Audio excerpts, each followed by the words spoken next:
Salut tout le monde. Aujourd'hui, je suis à Longueuil en compagnie de mon ami François, communément appelé le journaleux véreux ou crypto-monnaie, crypto-franco, crypto-monnaie, oh, c'est pas grave. Donc, merci de m'avoir invité chez toi, ça va bien? Oui, ça va très bien, toi. Super, super. Pour commencer, justement, je parlais de crypto franco, puis le journaleux véreux, c'est ça, en fait, qui t'a fait connaître beaucoup. Pour ceux qui connaissent pas François, je vais mettre sûrement un petit extrait là, de la toune. À la veille du printemps 2020, je me suis levé. À la veille du printemps 2020, je me suis levé. Ils ont dit à TV qu'il faut tout arrêter, les centres d'achat fermés, les restaurants désertés, plus d'hockey, plus de party, faut rester encabané, à l'épicerie, faut se distancier. Ça m'a pris du temps après le début de la crise à vraiment comme emboîter le pas puis aller participer à une première manif parce que j'étais un gars qui croyait pas aux manifs. Puis bon, j'ai un ami qui m'a tiré par le bras, là, puis qui m'a dit « Ah ouais, viens-t'en, on y va ensemble, je vais te lifter, puis tout, puis tu vas juste avoir besoin d'être là. » Fait que j'ai participé à ma première manif l'année passée au Parlement à Ottawa. Puis quand je suis arrivé là, ben Alexis Cossette-Trudel donnait un speech au moment où on est arrivé. Puis vraiment, le speech est venu me rejoindre, là, c'est comme... J'ai écouté ce gars-là parler, puis tu sais, il est plus très présent dans les manifs maintenant, puis c'est correct, là, parce que quand on attire de l'attention sur nous, à un moment donné, il faut se retirer, là. Mais vraiment, c'est venu me chercher, puis j'ai comme... Ça m'a fait brailler, tu sais, puis je suis pas un gars qui a tendance à ça, mais c'est comme toute l'émotion depuis le début, des émotions accumulées qui ont comme évacué. Puis c'est un peu par la suite que j'ai eu de l'inspiration pour... parce que ça fait longtemps que je veux rejoindre les gens. Quand ça fait 10 ans, 12 ans que tu étudies tout le monde, que tu étudies tout le système de contrôle qui gère notre planète, ben à un moment donné, il faut que tu trouves une façon de rejoindre les gens puis de leur faire comprendre qu'est-ce que c'est la liberté, qu'est-ce que c'est le... Qu'est-ce que ça devrait être, la vie humaine, tu sais. Et donc, je pense qu'il n'y avait pas une meilleure façon que de le faire en chanson. Puis, ben, mon public, c'est un public québécois. De toute façon, aux États-Unis, ils ont déjà plein de gens qui produisent du contenu et tout. Donc, moi, j'ai une formation aussi de choriste. OK. Pendant longtemps, quand j'étais enfant, j'ai chanté dans des chorales. Donc, ça m'est venu naturellement. Je suis pas, puis je suis vraiment pas un musicien, puis je suis vraiment pas quelqu'un qui compose ou qui écrit des textes. Mais là, c'est comme, c'est vraiment venu tout seul, là. À force de participer à des manifestations, puis d'observer les gens, puis de voir c'est quoi la grogne, qu'est-ce que les gens se parlent entre eux. Puis à un moment donné, ce texte-là est sorti. Puis la mélodie m'est venue en premier. OK. Puis après ça, il restait juste à mettre des mots là-dessus. Moi, je pense que notre force de notre côté, parce mettons qu'on se dit qu'on se bat contre une grosse machine, une grosse affaire, mais nous autres, qu'on est nombreux, c'est ça notre avantage. Fait que moi, personnellement, je pense que si tout le monde créerait quelque chose, parce que c'est facile de partager, ben même moi-même, je partage des choses que les autres produisent, mais je pense que ça a de l'impact aussi de se faire connaître puis de créer quelque chose parce qu'on a toute notre force, on est tous bons dans quelque chose de différent. Puis ça fait que c'est très rapide qu'on peut prendre le contrôle de l'actualité parce que les médias, ils vont toujours se préparer, que ça soit tout bien fait, des grosses caméras. C'est long, là, une équipe de tournage, tout installer ça. Nous autres, en dedans d'une heure, là, nos memes sont faits, nos vidéos, nos lives. Fait Je pense que ça a un gros impact de s'investir individuellement comme ça. Exactement. Donc, la force d'une grosse machine, c'est que tu as vraiment beaucoup de ressources à ta disposition, mais la force d'un individu, c'est sa rapidité d'action, puis le fait de pouvoir se débrouiller avec les moyens du bord. Moi, quand j'ai fait mon vidéo, je me suis débrouillé avec les moyens du bord. J'ai appelé un ami qui a patenté un studio chez lui, puis qu'il faisait ça juste par hobby. Puis là, j'y ai dit, t'es-tu prêt à enregistrer? Puis encore là, c'est la même chose avec la vidéo. Là. Moi, j'ai eu la présence d'esprit pendant qu'on enregistrait de dire, j'aurais peut-être besoin d'une caméra là. T'en as-tu une qui traîne? Ouais, OK. Je suis revenu avec du matériel à la maison. Je savais pas ce que j'allais faire avec ça. Puis finalement, j'avais jamais fait de montage de ma vie. Wow. Hein? Avant de faire ce clip-là. Donc... Ouais, tu l'as dit, le mot opportunité. Pour moi, qu'est-ce qui est arrivé, c'est, je pense, la meilleure chose qui est arrivée dans ma vie, dans le fond. Malgré il y a beaucoup de points négatifs, mais pour la personne que j'étais avant, versus maintenant, c'est ça là, qui s'est produit. J'ai pris une grosse opportunité que j'ai senti qui était là. Puis, moi, je veux même que je m'attends qu'il y ait de plus en plus de personnes qui commencent à créer du contenu parce que la demande, elle est là. Ouais. Aux États-Unis, disons, le monde de la conspiration, ça fait longtemps qu'il est établi. Fait que des citoyens journalistes, il y en a plusieurs déjà. Il y en a des gros. On passe à Luke Rudkowski. Je ne sais pas si tu connais Luke Rudkowski. We Are Change. On pense à... Il y en a même au Canada aussi, là, dans le Canada anglais. Il y a Dan Dix de Press for Truth qui fait ça au Canada anglais. Au Québec, on n'avait pas encore vraiment personne qui s'occupait de faire du journalisme de terrain. Donc, quelqu'un comme toi qui rentre en scène, pour moi, c'était un signe. Puis c'était aussi une grosse... c'est comme... Enfin, tu sais. Puis je comprends, là, c'est le step de décider, je vais faire ça. Je sais pas si ça va payer. Je sais pas si je suis en train de me ridiculiser, si les gens vont juste me niaiser. Mais je l'ai fait, tu sais. Puis ça, c'est ce qu'on appelle un leap of faith. Donc, il faut... je connais pas le terme en français, mais donc c'est comme si tu sautes dans un ravin, puis tu sais pas si tu... T'es même pas sûr si ton parachute il va ouvrir ou donc c'est vraiment ça, c'est de se lancer dans le vide.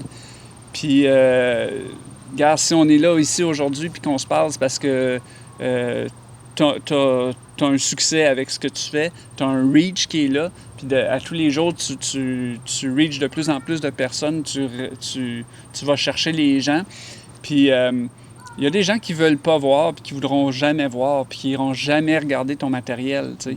Mais il y en a d'autres, peut-être, qui vont tomber sur ton matériel par hasard, puis qui vont faire... Hey, là, ils vont voir c'est Crypto. vrai, Ouais, t'es bon, lui. J'aime mieux lui que Guillaume. Fait je vais aller voir. Non, mais les reportages sur le terrain, écoute, c'est ça qui est le vrai. C'est ça qui est... C'est là que le monde y est, c'est là que le monde ordinaire y est, puis ça prend quelqu'un pour rapporter ça puis pour le montrer aux autres. Puis tu sais, les interviews personnelles d'un à un aussi, c'est important. Mais je pense que c'est pas là que tu vas rejoindre la majorité des gens. Ils sont importants à faire, donner la voix de plus... d'être capable de plus creuser un sujet avec quelqu'un, de pourquoi il fait ce qu'il fait. Mais rapporter ce que sur le terrain, pour moi, c'est... Puis aussi rapporter les contradictions, tu sais. Donc, si je regarde encore We Are Change, Luke Rudkowski, pendant longtemps, il courait après les politiciens, puis il courait après... mais en bout de ligne, là, en ce moment, son format, c'est qu'il commente beaucoup l'actualité. Donc, il a évolué beaucoup dans ça. Donc, il s'est fait un nom en courant après des gens. Puis après ça, quand il s'est rendu compte qu'il y a d'autres mondes qui avaient commencé à courir après des gens, bien là, lui, il pouvait rester assis puis commenter sur l'actualité parce que là, les gens qui couraient après les politiciens, ben eux autres, ils ont peut-être pas les ressources pour faire le montage puis faire le reportage et tout. Fait qu'il envoie son footage à lui. Fait que grosso modo, lui, ce qu'il a fait, c'est qu'il a créé une armée de gens qui sont prêts à prendre leur caméra puis à aller parler à un politicien puis le confronter. Puis après ça, lui, il va commenter sur ça, puis il va faire le montage, puis il va montrer à quel point c'est important de faire ce genre de choses-là. Donc oui, il y a une évolution. Puis il faut montrer l'exemple, puis il faut bâtir ça ici pour que les gens commencent à avoir le réflexe de dire bien, c'est tous ces gens-là là, qu'on qualifie de trous de cul, là, on va pas juste les laisser faire. Il faut aussi aller les filmer, puis leur poser des questions, puis les confronter à leurs incohérences. Pourquoi tu t'appelles Crypto Franco? Explique-nous ça. Bien, Crypto Franco, évidemment, ça faisait longtemps que je le conceptualisais, ce nom-là, parce que, bon, moi, ça fait déjà depuis 2016, là, j'ai entendu parler des cryptos pour la première fois en 2013. Hein? Dans le monde des conspis, on arrive rapidement sur l'origine de l'argent, l'origine de la monnaie, puis comment c'est utilisé pour finalement contrôler notre société. Et puis moi, j'étais à la recherche de solutions par rapport à ça. Puis c'est pas facile parce que tu te sens littéralement comme David contre Goliath. Tu sais, tu te dis, qu'est-ce que moi je pourrais faire pour qu'on arrête d'utiliser de l'argent qui est contrôlé par les élites, puis sur lequel ils ont toute ils ont toute la marge de manœuvre pour nous pour s'assurer que le petit peuple en bénéficie pas, que ça bénéficie à eux et non pas à nous. Donc, dès 2013, j'ai vu passer des premières choses sur le Bitcoin, puis j'étais comme « Ah, ouais, une monnaie virtuelle, OK », mais je l'ai pas vraiment investigué plus loin. Puis c'est vraiment en 2015 que là, j'ai réalisé que dans la communauté volontairiste à laquelle je commençais à m'identifier de plus en plus, c'était un must. C'était un must parce qu'on disait, ben, si on veut vivre dans un monde qui est 100% volontaire, ça nous prend une monnaie qui est basée sur des principes qui sont 100% volontaires. Puis c'est vraiment là que les crypto-monnaies rentrent en jeu. C'est une invention qui a vraiment révolutionné le concept de l'argent parce que il n'y a pas de personnes, il n'y a plus d'individus qui sont en arrière de cette machine-là d'argent. Donc moi, je pense que la séparation de la religion et de l'État, ça a été une des pierres angulaires de notre civilisation occidentale qui fait que l'Occident a vraiment pu prospérer. Je suis persuadé que la séparation de l'argent et de l'État va aussi nous amener des plusieurs centaines d'années de prospérité parce qu'on va se départir d'un système de contrôle qui est partout dans nos vies. Donc c'est vraiment ce changement-là de Qu'est-ce qui arriverait si on séparait l'État puis le contrôle monétaire? C'est que l'argent, c'est une unité d'énergie. Hein. L'argent, ça te permet de mesurer l'énergie accumulée que tu as par rapport à quelqu'un d'autre. Okay? Donc, quand tu as beaucoup d'argent, ben, tu peux te procurer des choses, tu peux te procurer... et donc, si quelqu'un contrôle cet argent-là, ben il joue avec les paramètres. Donc, évidemment, où il y a de l'homme, il y a de l'hommerie, on dit ça. Donc, s'il y a quelqu'un qui contrôle les paramètres de l'expérience puis les paramètres de comment est-ce que cet argent-là est émis, ben ça va nécessairement être mis à leur avantage et aux avantages de leurs amis. OK? Donc de changer ça, puis de dire non, maintenant, c'est un ordinateur avec du code, puis c'est du code qui est auditable. Donc, n'importe qui peut aller valider le code qui génère la création monétaire dans le Bitcoin et dans les autres crypto-monnaies. Et si ce code-là ne fait pas ton affaire, tu as le pouvoir de le changer et ensuite de convaincre la communauté ou de convaincre les gens qui utilisent ce code-là d'utiliser ta version du code améliorée plutôt que l'ancienne version. Et donc, c'est un système qui fonctionne par consensus. Donc, c'est plus une personne qui dirige, mais c'est la communauté au complet qui dirige. Et donc, si toi, tu arrives avec une idée et que cette idée-là ne plaît pas à la communauté, bien, elle va tout simplement être rejetée par la communauté. Alors que si toi, tu as une idée que toute la communauté s'entend que ouais, c'est sûr, on ne sait pas pourquoi on n'a pas fait ça avant, bien là, ça va être adopté par la communauté. Et quand il y a des dissidences ou des gens qui ne s'entendent pas, bien, il n'y a rien qui empêche la communauté de se séparer et de partir chacun de leur bord. Puis ce sera le meilleur des deux qui en bout de ligne, aura préséance, ou les deux idées vont peut-être cohabiter ensemble pendant des dizaines et des centaines d'années parce que philosophiquement, c'est pas un ou l'autre, ça peut être les deux en même temps. Donc, c'était la version écourtée de mon entrevue avec Crypto Franco. Si vous voulez voir l'entrevue complète qui dure 1h20, je vous invite à aller voir les liens dans la description de cette vidéo.